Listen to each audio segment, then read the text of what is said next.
Bonjour à tous, bienvenue dans Business Models, l'émission qui vous donne envie d'entreprendre sur Télé Sud. Laissez-moi tout d'abord vous souhaiter une très bonne année 2023, qu'elle accompagne avec succès tous vos projets, notamment entrepreneuriaux. On va parler de l'Afrique dans cette émission, un peu plus que d'habitude, puisqu'on a un spécialiste qui connaît très bien le continent avec nous.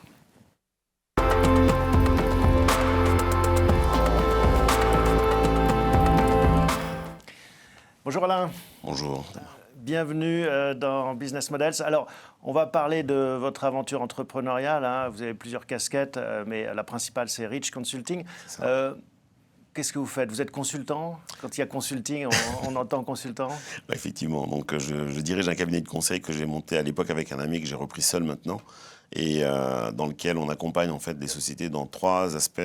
Des aspects dans le domaine stratégique, dans des problématiques opérationnelles au niveau du marketing ou sur le déploiement de certains types de projets technologiques comme les déploiements d'opérateurs en fait, sur le continent africain.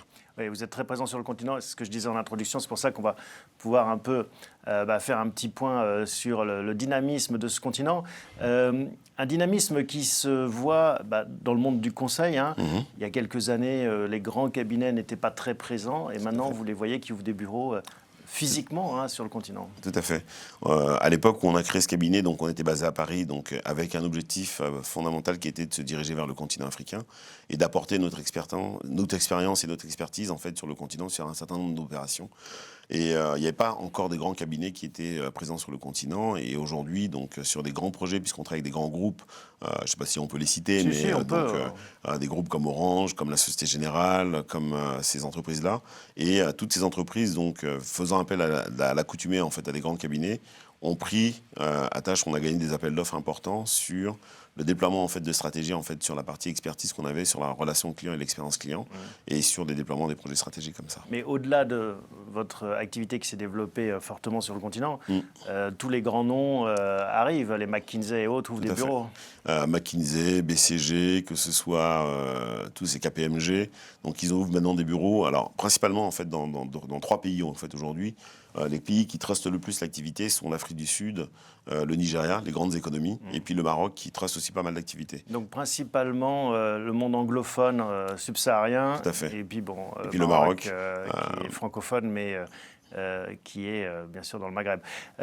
Et ça, vous voyez que ça va se déployer dans d'autres pays. Vous le sentez que ça arrive? Ça commence de plus en plus, parce qu'on voit des pays qui ont une émergence en fait importante avec un taux de croissance énorme, que ce soit des pays comme le Rwanda ou d'autres pays en fait sur l'Afrique de l'Est, l'Ouganda, où ils ont décidé de mettre des bureaux en fait directement et de se positionner. Alors sur la partie francophone, il y a l'émergence de certains pays qui bougent de plus en plus, mais comme la Côte d'Ivoire qui bouge énormément, donc où les cabinets décident en fait de s'implanter parce qu'il y a un potentiel énorme, il y a une croissance énorme au niveau capital humain et donc ils voudraient profiter de tout ça, quoi. C'est quoi le déclic? Qu'est-ce qui, tout d'un coup, a fait que l'Afrique est arrivée sur le radar de ces cabinets?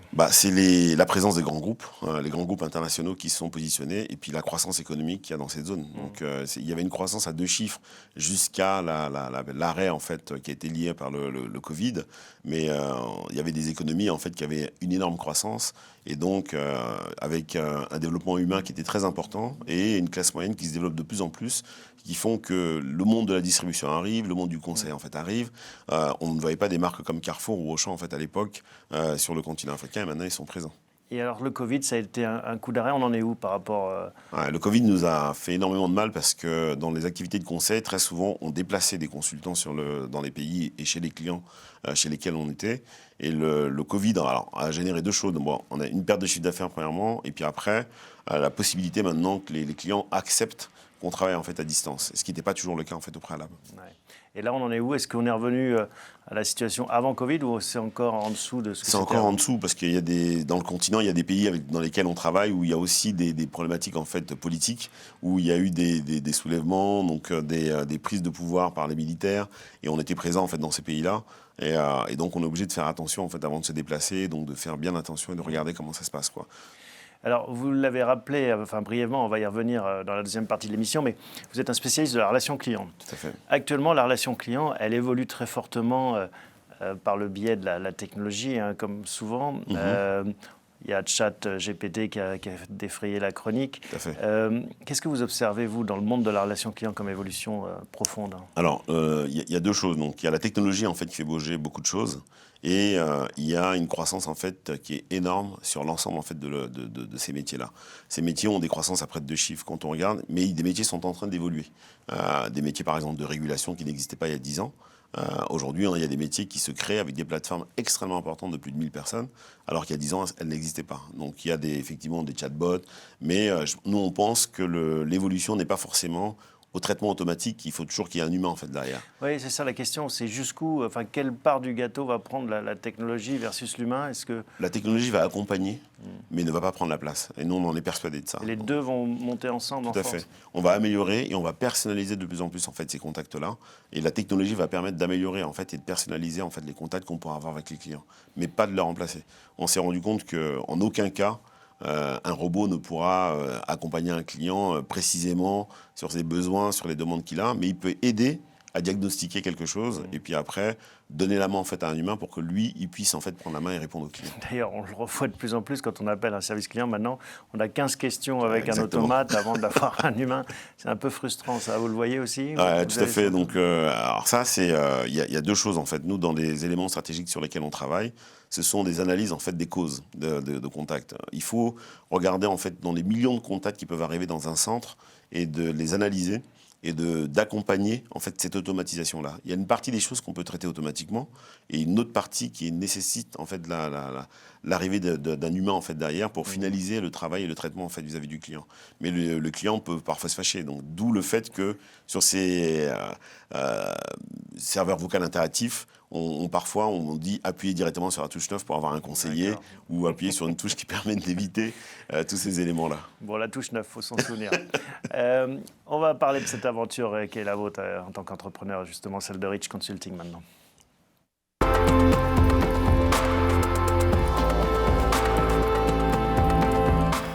Alors, comment ça démarre, Rich Consulting? Alors ça démarre il y a quelques années, donc, où on s'était dit donc, avec un ami, donc, le monde du conseil on connaît. On a pratiqué donc, avec des grands cabinets en fait, côté France, etc. Et on s'était dit, ça vaut peut-être le coup de regarder sur le continent africain parce qu'il y avait des choses qui bougeaient, on sentait. Et on s'est dit, bon, on pourrait monter un cabinet qui est spécialisé en expérience client d'abord au départ, pour accompagner des structures africaines qui se développent en fait énormément et dont l'expertise n'était pas encore très, très importante. Des structures de centre d'appel, en clair. Tout à fait, ces structures-là. Et puis après, des grandes marques. Il y a des opérateurs qui commençaient... très souvent, ce qu'on oublie, c'est que quand on achète un produit, ensuite, il faut bien gérer les problématiques qu'on peut avoir avec un client. Et en Afrique, très souvent, ce qui se passait, c'est que les gens allaient retourner sur leur point de vente.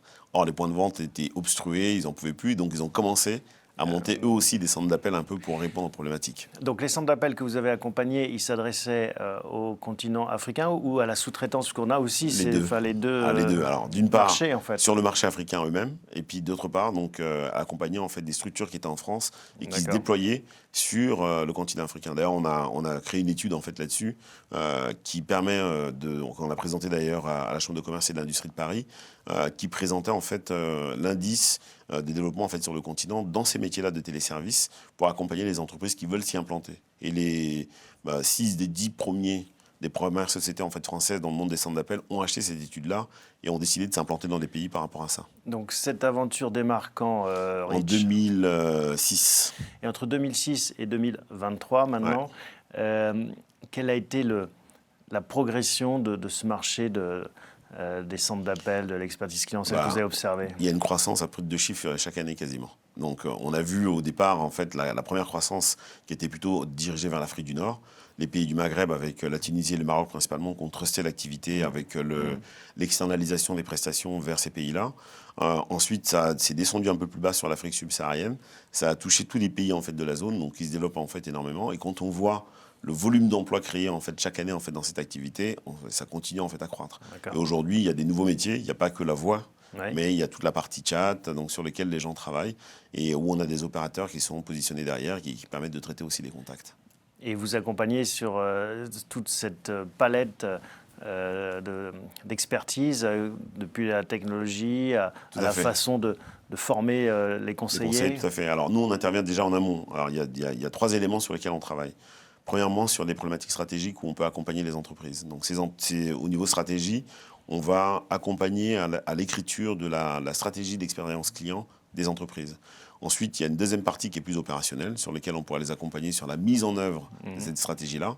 Et ensuite, il y a une partie technologique sur laquelle on travaille, où on accompagne les entreprises sur le déploiement en fait, d'éléments stratégiques, sur des analyses, des problématiques, des besoins, et ensuite sur le déploiement de solutions potentielles donc, sur lesquelles on peut aller. Il y a eu beaucoup de centres d'appel qui se sont développés d'abord au Maghreb, puis après en Afrique subsaharienne, parce que, pour des raisons de coût, principalement, la main-d'œuvre était moins chère. Et puis il y a eu un phénomène de relocalisation aussi. Enfin, vous avez vu le flux, le reflux. Oui, tout à fait. Alors il y a deux éléments. Il y a effectivement, là, au niveau politique, comme on sait que ça crée beaucoup d'emplois. Donc il y a des syndicats qui sont montés ici pour que l'activité puisse rester. En revanche, il y a les acheteurs et les annonceurs en fait en général cherchent aussi en fait une baisse de coûts avec une qualité identique. Donc à un moment donné, donc les entreprises en fait ici ont commencé à travailler sur des problématiques qui étaient importantes de formation, d'accompagnement en fait des structures qui mettaient en fait en place et on a vu en fait ces éléments-là en fait remonter. Maintenant, il y a certains éléments stratégiques qui ne quittent pas la France, qui peuvent rester en fait dans la partie européenne et qui sont plus complexes peut-être à mettre en œuvre. On ne fait pas tout type d'opération en fait sur le continent. Et vous, vos clients, c'est les grands donneurs d'ordre, c'est les Orange, Société Générale que vous mentionniez avant, ou c'est aussi les WebHelp, les spécialistes des centres d'appel? Alors, on a les deux. Donc, d'une part, on travaille en fait avec les grandes marques comme Orange, comme la Société Générale ou d'autres entreprises en fait sur lesquelles on a pu accompagner des sociétés aussi présentes en fait localement, comme des grands assureurs qu'on a pu accompagner. À chaque fois, notre stratégie, c'était de travailler avec des entreprises qui étaient présentes dans plusieurs pays. Parce que ça maintenait en fait le chiffre d'affaires quelque part dans l'entreprise et surtout ça le pérennisait. Et donc on travaillait en fait comme ça. Et donc ces entreprises-là, on les accompagne dans les volets stratégiques. Et quand ils ont besoin d'externaliser, on les accompagne aussi pour l'écriture des cahiers des charges, etc. Et ils mettent ça sur le marché. Alors les entreprises comme les centres d'appel que vous citiez, comme que ce soit WebHelp, Téléperformance, Majorel ou qui que ce soit, toutes ces entreprises-là, elles reconnaissent notre expertise sur la connaissance du marché et du terrain, puisque l'étude qu'on a produite leur permet d'avoir des éléments en fait, de déploiement de leur stratégie en fait, sur le continent. Parce que l'indicateur qu'on a créé, qui est un indicateur qui permet de... C'est un indice d'opportunité qu'on a mis en place, où on note tous les pays en fait, et qu'on note sur 300, que ce soit en langue française, anglophone, italien, espagnol ou portugais. Et les pays, on les note et on donne des indices en fait, pour arriver dans ces pays-là en fonction de la langue sur lesquelles les entreprises veulent externaliser. Et ensuite, on leur donne quelques clés qui leur permettent d'arriver plus facilement en fait, sur le territoire. Et parfois, les entreprises nous demandent de les accompagner et de faire du clé en main en fait, avec eux. Donc, on les accompagne sur la mise en œuvre de leur structure en fait, sur place. Alors, monter une entreprise de conseil, ça peut sembler particulier, mais ça reste une entreprise avec des clients trouvés, des talents à recruter. Comment s'est passée cette aventure? Comment est-ce qu'on développe une entreprise de conseil? Alors nous, ce qu'on a voulu, en fait, dès le départ, c'était d'avoir des consultants qui étaient experts dans leur domaine. On n'a pas pris des jeunes tout de suite. Ce n'était pas notre volonté. On a pris des gens qui avaient une expérience forte opérationnelle et qui allaient accompagner en fait, des entreprises en fait, dans le cadre de la mise en œuvre. Donc des anciens de centres d'appel, par exemple, des gens comme ça? Anciens de centres d'appel, anciens côté opérateur ou même côté banque. Quand on a voulu déployer notre activité côté finance, on a aussi vu des gens qui travaillaient dans la banque et qu'on a pu récupérer. En fait. Et donc notre idée, c'est que lorsqu'on arrivait en fait, dans un environnement, il fallait non seulement qu'on connaisse l'environnement et que quelqu'un de l'équipe puisse driver en fait, les consultants qui allaient être sur place. Quoi. C'est ça la difficulté première dans votre métier de conseil, c'est de recruter les bonnes personnes, les bons consultants? Oui, tout à fait. Parce que l'expertise, en fait, au départ, elle est endémique sur les hommes, mais derrière, il fallait qu'on puisse la transcrire sur le papier et que les gens puissent la reproduire. Donc, on a développé un certain nombre de guidelines, de documents pour faire des audits, pour faire des diagnostics, pour faire des écritures stratégiques. Et on a un peu normalisé, en fait, tout ça pour l'industrialiser. Et c'est quoi vos critères de recrutement? Alors, est-ce que vous êtes fait au fil des années une petite liste de points clés ou est-ce qu'il y a des choses auxquelles vous attachez beaucoup d'importance? Nous, on attache beaucoup d'importance à l'écoute et à la compréhension des problématiques du client et ne pas venir amener son savoir-faire forcément pour le mettre en avant. Nous, ce qui compte, c'est ce que le client veut pour après lui répondre en fait à sa problématique. Et ça, l'écoute est une qualité fondamentale en fait de notre métier. Et ensuite, la deuxième, c'est la capacité à écrire en fait et à décrire problématiques des clients pour pouvoir bien y répondre, on montre qu'on a bien compris la problématique et ensuite on y répond. Et ce sont des éléments qui sont pour nous primordiaux. Et vous êtes arrivé, j'imagine, comme tout chef d'entreprise, de vous tromper dans les recrutements. Comment est-ce que vous gérez ça? Comment est-ce que... Après, on a eu quelques difficultés parce que des consultants ont des difficultés avec des clients. Ça ne se passe pas du tout. Donc, s'il y a 1, 2, 3 fois comme ça se passe, on est obligé de s'en séparer. Et en revanche, quand ça arrive, on met un autre consultant qui correspondrait peut-être plus aux clients et qui prenne la place, quoi. Une difficulté quand on crée une entreprise de service et dont la matière première repose sur les hommes, c'est que plus on se développe, plus on alourdit finalement la structure, les coûts, et on a plus de mal à encaisser les vagues parfois. Tout à fait. Comment est-ce qu'on place le curseur? Alors nous, la volonté qu'on avait, c'était de ne pas avoir une pléthore de consultants et de rester à taille humaine. Notre objectif, c'était de recruter surtout des managers qui, eux, et d'avoir en fait un portefeuille d'indépendants avec lesquels on travaille et qui nous ont permis... Vous avez sous-traité en quelque sorte à des indépendants, vraiment la croissance. Tout à fait. Donc ces indépendants avec lesquels on travaille depuis plusieurs années et qui sont les mêmes, donc ça nous évite de les recruter directement et de ne pas supporter cette fameuse charge. Et donc on a internalisé une partie, mais on a externalisé beaucoup cette partie-là. Et le noyau dur, alors, la partie internalisée, c'est combien de consultants maintenant? On a en fait les managers, en fait, on a 10 managers en fait complets qui permettent en fait de superviser les consultants qu'on a en fait sur le continent et qui nous aident dans la réalisation des études qu'on a et la connaissance qu'on a sur le terrain, notamment sur des études en fait importantes qu'on fait sur les réseaux sociaux, sur les études d'opportunité qu'on fait sur l'ensemble en fait de la région. Il y a une difficulté aussi dans le conseil, c'est de renouveler son expertise et que les clients gardent finalement le besoin de faire appel à ces conseils. Ces conseils, ouais. Alors nous, ce qu'on fait, on forme les gens. On les forme et puis surtout on a une cellule en fait de veille qui va regarder en fait ce qui se passe globalement dans les métiers, alors que ce soit dans les métiers des centres d'appel, dans les métiers du conseil, dans les nouveaux outils en fait sur lesquels on est en train de travailler. Et cette cellule permet en fait de pouvoir répondre à des problématiques en fait importantes. D'où après qu'on la répercute, quand on la répercute vers les clients, ils décident de nous conserver. Et vous qui êtes au contact justement en permanence de ces clients, vous diriez que ces conseils, ceux que vous prodiguez, ils sont bien intégrés, bien assimilés, ou finalement il y a aussi pas mal de déperditions et parfois ça sert à ça les consultants, c'est à tester des idées? Alors nous, ils sont plutôt bien intégrés parce qu'on est dans de la stratégie parfois opérationnelle. Et on se rend compte qu'ils sont bien utilisés parce que quand on revient même quelques années après, pour voir si les choses ont été bien implémentées, on se rend compte qu'ils utilisent nos documents, qu'ils travaillent selon des méthodes. Vous connaissez vos recettes. On les reconnaît tout de suite. Bon, alors on va voir votre parcours plus personnel parce qu'on va voir qu'au-delà du conseil, vous avez aussi d'autres activités entrepreneuriales. Tout à fait.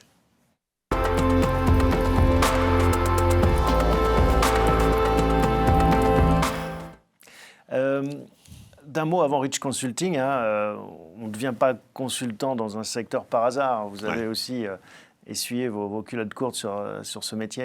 Tout à fait. Donc, j'ai connu ce métier très, très, très jeune, donc, où j'avais été recruté à l'époque par une société américaine qui s'appelait Matrix Marketing, qui est devenue Convergys en fait après, dont la position était d'être leader mondial en fait à l'époque, avec des grosses structures comme Téléperformance. Et donc j'avais été recruté dans cette entreprise pour diriger tout un département et toute une direction de production. Et je suis passé par toutes les étapes. Donc du téléphone, j'ai fait après de la supervision. Vous avez gravi les échelons de l'échelle. Ouais, alors j'avais été recruté pour un poste de manager, mais j'ai fait tous les postes en question pour arriver en fait à ce niveau-là. Et comment est-ce qu'on se dit, tiens, je vais me mettre à mon compte? C'est quoi aussi le déclic ou parfois le hasard qui fait que vous lancez? Moi, j'avais toujours voulu. Donc, c'était un objectif on s'est toujours dit avec quelques-uns de mes amis, quand on aura une trentaine d'années, on se met à notre compte. Parce que j'avais envie d'abord d'entreprendre et puis pas peut-être d'imposer, mais de présenter mes idées et de voir de quelle manière en fait on pouvait se déployer et puis réussir en fait une entreprise entrepreneuriale, ce qui n'est pas simple. Nous, on est parti pour un marathon. Et c'est jamais un sprint, donc c'est toujours souvent Entre difficile. l'idée qu'on s'en fait à 20 ans et la réalité des 30 ans, il y a une marche. Il y a une marge énorme. Donc il y a des moments où c'était dur, parce qu'on n'était pas en fait sur le chiffre d'affaires qu'on attendait. Donc on a des charges en fait qui correspondent. Il faut couvrir en fait tout ça. Donc il y a de temps en temps des difficultés qu'on a connues où on priorise, bien entendu, nous, en tant qu'actionnaires, on ne peut pas se mettre en avant, mais on priorise nos salariés. Et puis après, les choses repartent parce que on a des visions stratégiques, il faut se développer en fait dans tel aspect, donc qui nous ont permis de nous déployer en fait comme il faut. Qu'est-ce que vous diriez qui était la plus forte gratification, la plus forte récompense de s'être mis à son compte finalement? Alors, pour moi, c'est d'avoir pu signer avec des grands comptes alors qu'on était un petit cabinet, quoi. Donc un petit cabinet et de battre certains gros cabinets sur des appels d'offres en fait extrêmement importants. Nous, quand on a décidé stratégiquement de rentrer dans le monde de la banque, parce qu'on s'était dit le monde des télécoms était le premier monde qui consommait le plus de conseils. On s'est dit le monde de demain, c'est l'énergie, c'est l'industrie, c'est les assurances, la banque assurance, et donc on a décidé en fait de rentrer là. Et puis on décide de rentrer et de gagner des appels d'offres importants sur lesquels on n'était pas du tout. En fait, on était des vrais challengers. Ça, c'est gratifiant. Donc, Et alors, quel défi vous fixez pour le développement de ce cabinet? Comment est-ce que vous voyez l'horizon? alors l'objectif, c'est d'avoir en fait une antenne basée maintenant définitivement sur le continent africain et d'accompagner en fait un leader qui pourrait prendre la structure en fait sur le continent et qui lui va continuer à déployer. Et puis nous, on a des objectifs stratégiques qui sont un peu différents sur lesquels on pourrait continuer à faire des choses. Nous, notamment en fait la mise en place on est en train de créer un observatoire et qui m'intéresse beaucoup donc sur les métiers de la relation client sur le continent. Bon, le temps défile vite. Il faut qu'on parle des autres projets entrepreneuriaux que vous accompagnez. Il y a un jeu, notamment, une espèce de Monopoly africain, si je résume. Exactement. Easyka. Easyka, exactement. C'est la contraction de deux mots, Easy et Africa, donc pour facile. Et donc l'idée, c'était d'accompagner la connaissance en fait du continent africain pour un certain nombre de personnes qui aiment l'Afrique. Et du jeu qui est né en fait d'une idée folle d'un ami avec ses deux filles, qui s'était dit un jour, ce serait bien qu'on crée, ils étaient adeptes des jeux, donc de créer en fait un jeu. Et donc Easyka est une gamme de jeux en fait qui sort de ça. Et donc dans le cadre du conseil que j'accompagnais, donc j'ai décidé de les accompagner dans le déploiement en fait de ce jeu qui est d'abord d'une phase, il y a un plateau complet, donc et puis après il y a des jeux satellitaires. Qui sont là-dessus et qui permettent en fait de découvrir le continent sous forme de questions. D'ailleurs, je vous en ai amené un pour vous en offrir un. C'est gentil. Pour la nouvelle année, donc on va démarrer avec ça, quoi. Et ce jeu... Une façon ludique donc de découvrir à la fois le côté africain et aussi la dimension entrepreneuriale. Hein. C'est le succès aussi du Monopoly. Exactement. On peut acheter, on peut vendre, on fait du commerce. C'est exactement ça. Et l'autre projet que vous accompagnez? Alors l'autre projet, c'est un projet aussi assez révolutionnaire dans le monde du tourisme, qui est un projet qui s'appelle Travel Assist. Et Travel Assist, en fait, c'est la création comment je veux dire, un assistant. Un assistant, voilà, Ouais. Un assistant connecté virtuel qui permet d'accompagner les voyageurs dans le monde en fait entier. Et puis la chance qu'on a donc dans le cadre de ce projet-là, c'est qu'on a été reconnu entreprise innovante en France. Et là, qu'est-ce que vous apportez en tant que mentor à ces entrepreneurs, ces autres entrepreneurs? C'est toute la stratégie de domaine d'industrialisation d'un côté et le développement commercial. Et pour Travel Assist, il y a cette partie dimension production, parce qu'on les a accompagnés pour le choix. L'idée, c'est que les partenaires qu'on a choisis, donc qui sont basés en fait à Madagascar et au Cameroun d'un côté, accompagnent les clients dans le monde sans pour autant y aller. Et donc, c'est les outils qui ont pu être créés dans le cadre de Travel Assist et des outils qui sont mis à la disposition, on fait des conseils qui permettent d'avoir accès aux informations et de pouvoir accompagner les clients donc en chat. Il y a une interface client, une expertise client qui est là. Voilà. Et à propos de mentors, vous en avez eu ou vous avez des figures qui vous ont inspiré? Dans mon métier, j'en ai un principalement qui m'a inspiré, qui s'appelait Georges Philpin, qui m'avait recruté à l'époque quand je rentrais chez France Télécom Mobile et qui avait pour moi une vision de ce métier-là qui était révolutionnaire et vraiment très extraordinaire. Il avait, pour lui, les gens, à l'époque où je rentrais en fait dans cette entreprise, ils avaient l'impression que le service client, c'était un peu la cave. Et oui, c'était le cas, un monopole d'État, voilà, ancien monopole en tout exactement. cas. Donc c'était un peu c'était les pas gens qu'on ne voulait pas, un noble noblesse, métier. Oui. Or, lui, il a apporté une dimension stratégique et commerciale au sein de ce métier-là pour dire que si on apporte de l'intelligence et qu'on apporte en fait de la connaissance et des métiers, et puis les métiers c'était complètement différent. On peut rentrer comme généraliste dans un métier de service client, puis après se spécialiser pour la fidélisation, du recouvrement, des choses comme ça, et devenir un expert en fait dans le cadre du domaine. Donc la vision minimaliste en fait qu'on en avait, donc c'est quelqu'un qui m'a beaucoup aidé en fait dans la vision en fait et le changement en fait de ce métier-là. Et beaucoup inspiré donc. Ouais, tout à fait. Et ça, c'est ce que vous essayez, j'imagine, de reproduire avec les Ouais, jeunes ou moins jeunes que vous accompagnez. Tout à fait. Et c'est leur transmettre ça et d'avoir l'envie. Aujourd'hui, on sait que l'expérience client et la relation client, pour nous, est un facteur de différenciation en fait, des entreprises. Ceux qui le font bien, eh ben, ça leur permettra demain d'avoir plus de clients et de développer du chiffre d'affaires en fait, potentiellement. Merci Alain d'avoir partagé ces passions, à la fois pour le continent africain, pour l'expérience client qui est en effet une clé dans tout business. Bien traiter ses clients, c'est important, c'est essentiel. Et merci en tout cas de ce retour d'expérience qui est la vôtre. Merci à vous tous pour votre fidélité. On se retrouve très prochainement pour un nouvel épisode de Business Model.